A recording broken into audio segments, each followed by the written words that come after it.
যৌବନ ସୁଖ ପାଇଁ ଯଦି ବାରମ୍ବାର ଗର୍ଭ ନଷ୍ଟ କରୁଛନ୍ତି ତାହେଲେ ହୁଅନ୍ତୁ ସାବଧାନ। ଏବେକାର କଲେଜରେ ପଢୁଥିବା ଝିଅମାନେ ଅନେକାଂଶ ସମୟରେ ଏହା କରିଥାନ୍ତି, ଯାହା ପରେ ସମସ୍ୟାର କାରଣ ହୋଇଥାଏ।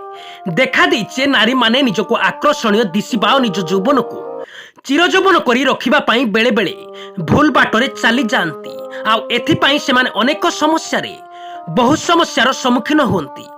ଗୁରୁତର ସ୍ୱାସ୍ଥ୍ୟ ସମସ୍ୟା ପୀଡ଼ିତ ହୋଇ ନିଜର ଏବଂ ନିଜ ପରିବାରର ଅନିଷ୍ଟ କରନ୍ତି।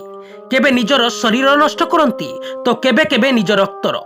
ଅର୍ଥାତ୍ ଦୁନିଆରେ ଏମିତି ଅନେକ ମହିଳା ଅଛନ୍ତି ଯେଉଁମାନେ ଅଧିକରୁ ଅଧିକ ସୁନ୍ଦର ଦିଶିବା, ମନଲୋଭା ଲାଗିବା ପାଇଁ ବିଳମ୍ବରେ ମା ହେବାକୁ ନିଜକୁ ନିଜେ କଥା ଦେଇ ନିଷ୍ପତ୍ତି ନିଅନ୍ତି। ନିଜ ବୈବାହିକ ଜୀବନରେ ଏହାର ପ୍ରଭାବ ପକାଉଥିଲେ ମଧ୍ୟ ସେମାନେ କେବେ ବି ଏଥିପ୍ରତି ନିଘା ନ ଦେବା ବର୍ତ୍ତମାନ ସମୟରେ ଏକ ବଡ଼ ସମସ୍ୟା ସୃଷ୍ଟି କରିଛି। ଆସନ୍ତୁ ଜାଣିବା ଏ ସମ୍ପର୍କରେ କିଛି ଗୁରୁତ୍ୱପୂର୍ଣ୍ଣ ତଥ୍ୟ।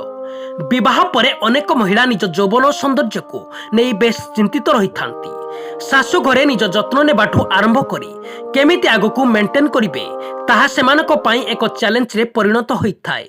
ଏପରି ସ୍ଥଳେ କର୍ମଜୀବୀ ମହିଳାମାନେ ଏହାକୁ ନେଇ ଅନ୍ୟ ନାରୀମାନଙ୍କ ଅପେକ୍ଷା ଅଧିକ ଦେହକୁ ନେଇଥାନ୍ତି।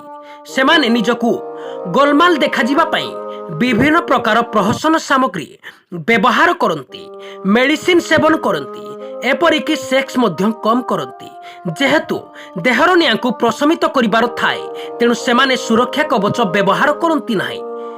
ଯଦି କୌଣସି ମୁହୂର୍ତ୍ତରେ ମାତୃତ୍ୱ ଲାଭ କରିବାର ସୁଯୋଗ ଆସେ, ସେମାନେ ତାଙ୍କୁ କେବେ ବି ହାତଛଡ଼ା କରିବାରେ ଟିକିଏ ବି ଅବହେଳା କରନ୍ତି ନାହିଁ।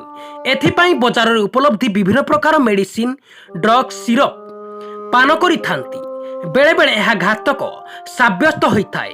କେବଳ ଭାରତରେ ନୁହେଁ, ଏସିଆର ଅନ୍ୟ ବିକଶିତ ରାଷ୍ଟ୍ର ସହ ୟୁରୋପ, ଆମେରିକା, ଆଫ୍ରିକୀୟ ଦେଶମାନଙ୍କରେ ଏହି ସମସ୍ୟା ଦିନକୁ ଦିନ ବଢ଼ୁଥିବାରୁ ଦେଖାଯାଉଛି। ମାତୃତ୍ୱର ଦୂରର କଥା, ଏବେ ଅନେକ ବିବାହ କରିବାକୁ ବି ଆଗ୍ରହ ପ୍ରକାଶ କରୁନାହାନ୍ତି।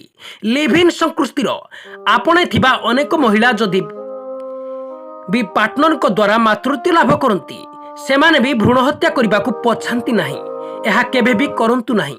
ପରିଶେଷରେ ଆପଣ ଏଭଳି ସମସ୍ୟାରେ ଜୀବନ ସାରା ଅନୁତାପ କରିବେ। ଏହା କେବେ ବି କରନ୍ତୁ ନାହିଁ। ଏହା ଦ୍ୱାରା ଆପଣ କେବେ ବି ମା ହୋଇପାରିବେ ନାହିଁ।